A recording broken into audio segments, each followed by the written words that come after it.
and know I would characterize, originally anyway, Mr. Epstein's interested in him because obviously he's the former president.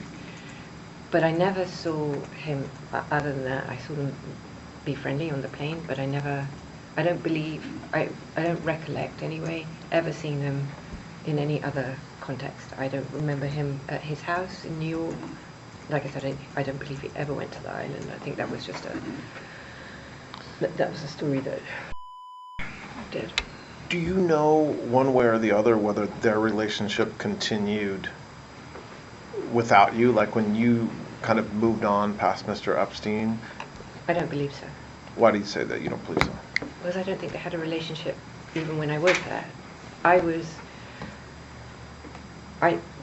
President Clinton liked me, and we got along terribly well. But I never saw that warmth, or that warmth, like how you want to characterize it, with Mr. Epstein and Mr. President. So I didn't see that. I didn't see any interest in. I didn't see President Clinton being interested in Epstein. He was just a rich guy with a plane. When the Southern District of New York case kind of became public and there was a search warrant of Mr. Epstein's house, there was some sort of painting or picture with Mr. Clinton in like a blue dress that had been signed. Do you know where he got that picture or that painting? First I saw it was in the press. So you never observed that in his No. brownstone? No. I thought it was hideous. What's that again? I thought it was hideous. But you had never, so you don't know, sitting here today, where Mr. Epstein got it, No. or the circumstance in which he got it. No. Do you know of any other gifts or paraphernalia or art or pictures that former President Clinton gave to Mr. Epstein? No. I mean, did he maybe get him a gift? I don't know. I have no knowledge of that. And then, going back to the topic we were talking about before our last break, when you said something yesterday at the very beginning of our conversation, that when you first met Mr. Epstein, and you ultimately have sex with him, that he had, I'll use the word erectile dysfunction, but he had issues having sex. That's what he told me. That's what he told you? Yes. Okay. And then over the years, you said sometime in the 90s you started taking testosterone. Yes. Well, I don't know if it was in the 90s. I don't remember when he started, but it wasn't. He had patches, testosterone patches. Okay. Dermal. Like on his arm? Yes. Okay. And then he was ridiculous because you shouldn't take more than one, but sometimes he had, like, well, I'm like, what are you doing? It's, like, unhealthy. Okay. From what you observed or saw or heard, did he continue to have challenges sexually over the years, or do you think that whatever issue he told you he had was fixed? I think it was a lie. You think he was lying about what? About his erectile dysfunction. Oh, you mean you don't think he ever had any issues? You think he just told you that? That is what I believe today, yes.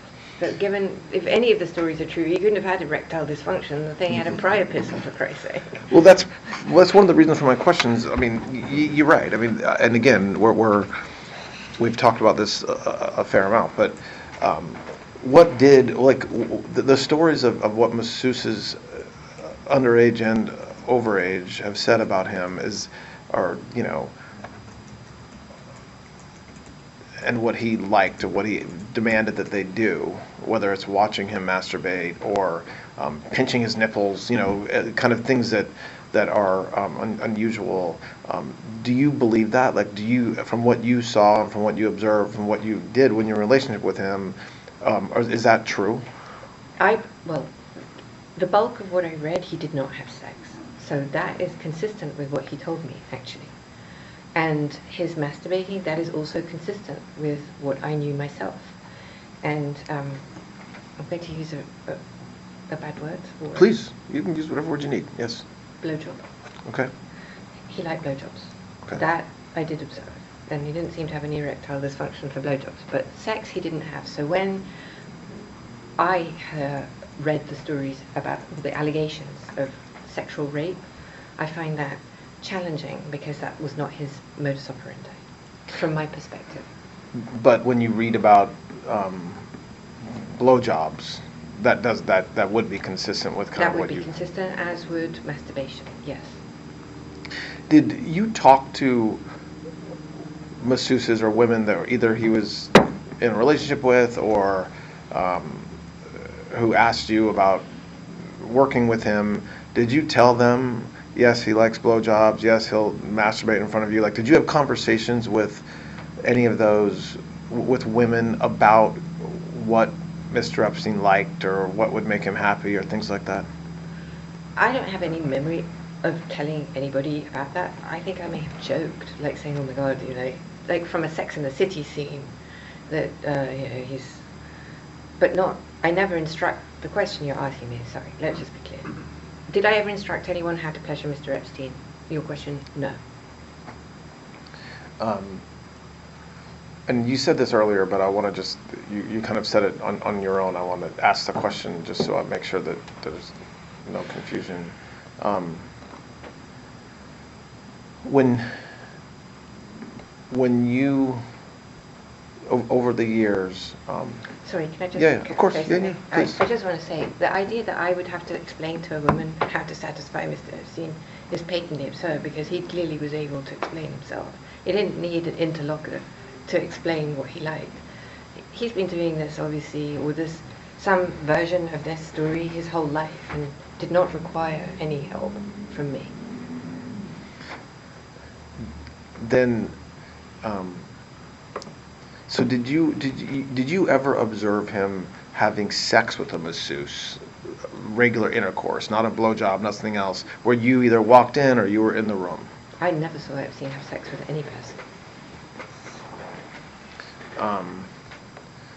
And so how about oral sex? Did you ever observe a woman giving him oral sex, whether you were in the room or walked in, or... I never saw anyone give Epstein a blowjob, no. But you said earlier you did see him masturbating in front of masseuses. I don't know if I said that. I don't know. Okay, sorry. I don't want. Sorry, let me ask the question. Sorry. No, that's that. fair. That's fair. I said I saw him. I'm sure I saw him in a what some people could define as sexual contact. So somebody could not have their clothes or topless. I would say maybe. I could say that. If I saw him having masturbating when someone was like, I don't recall that. I don't have a specific memory of it. I'm sorry, but no, I'm not. Okay. I didn't say that. Okay, I understand. That's fair. Sorry, I'm not. That's okay. Surely not trying to put words in your mouth. No, that's absolutely not. It's fine. So, and you said, I think in passing, maybe not in passing, about whether other people who travel with him would get massages, or so that would. When I say that, I'm referring mostly to the island or potentially New Mexico, but also at his Palm Beach residence or even in New York. Do you know?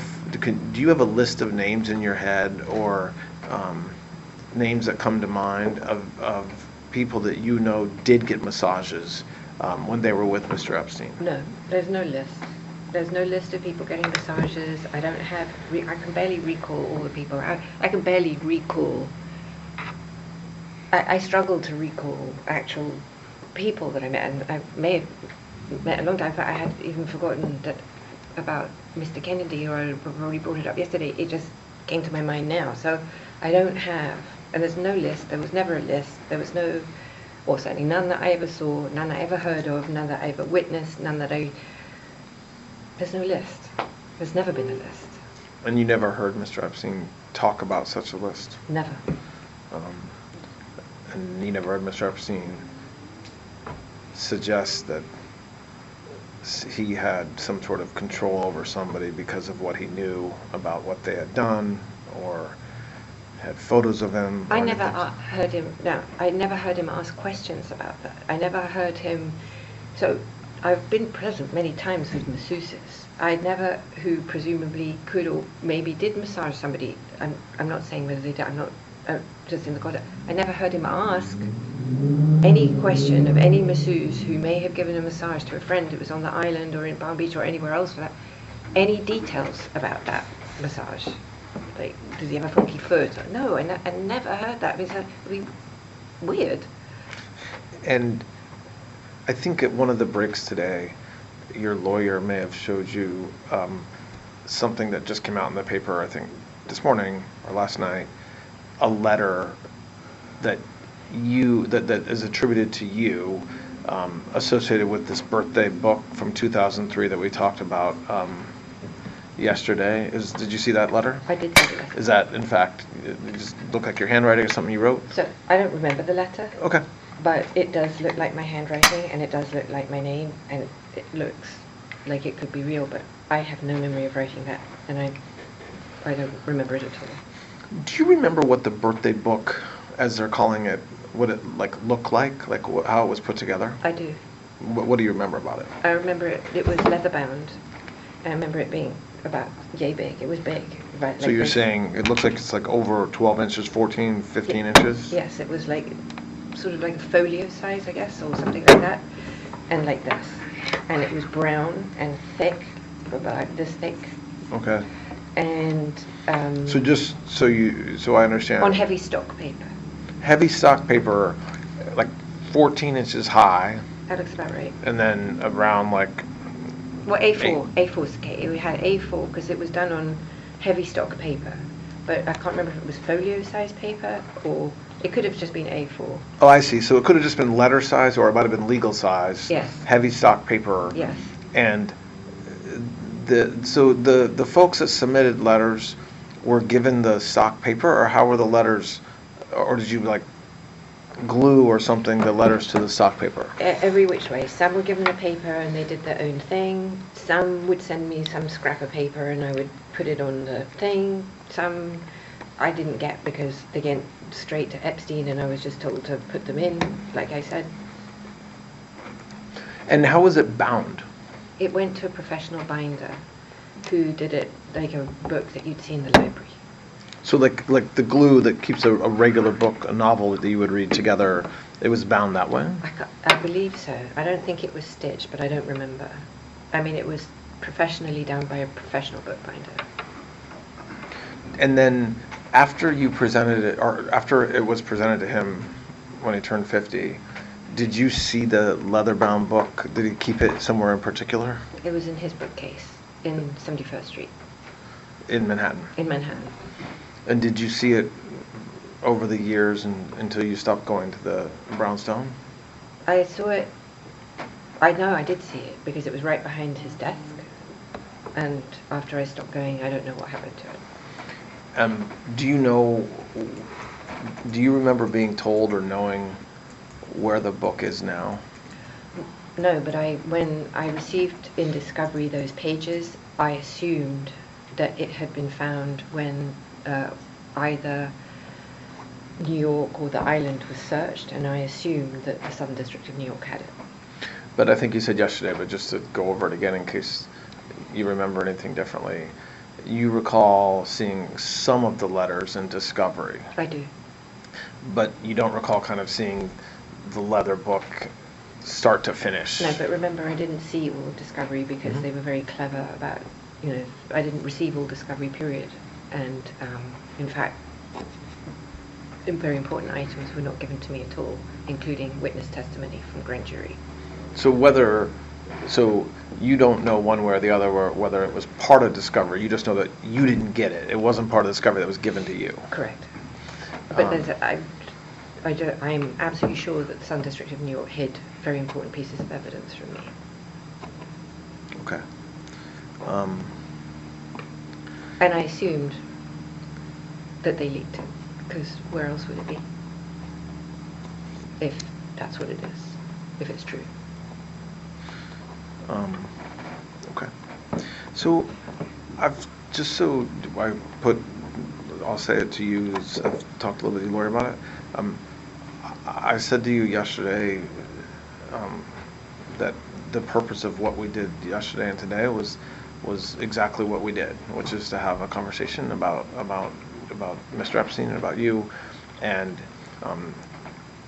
I think it's very challenging to talk about everything we talked about in 1.5 days or in just a period of hours. So I'll talk to Mr. Marcus about kind of what we're going to do next, if anything. There's no, and I'm not being coy, or I don't know yet. I don't know. So I have a lot of, we have some work to do. We'll do it with your lawyers to the extent we have questions or follow-up. And this has been very helpful. I think it was you who kind of said you wanted to talk, but we gladly accepted. So I do appreciate you being willing to meet with us, and I expect that we'll be in touch soon. All right. This concludes the recorded proffer interview of Ms. Maxwell. The time is 12:05 p.m. on Friday, July 25th.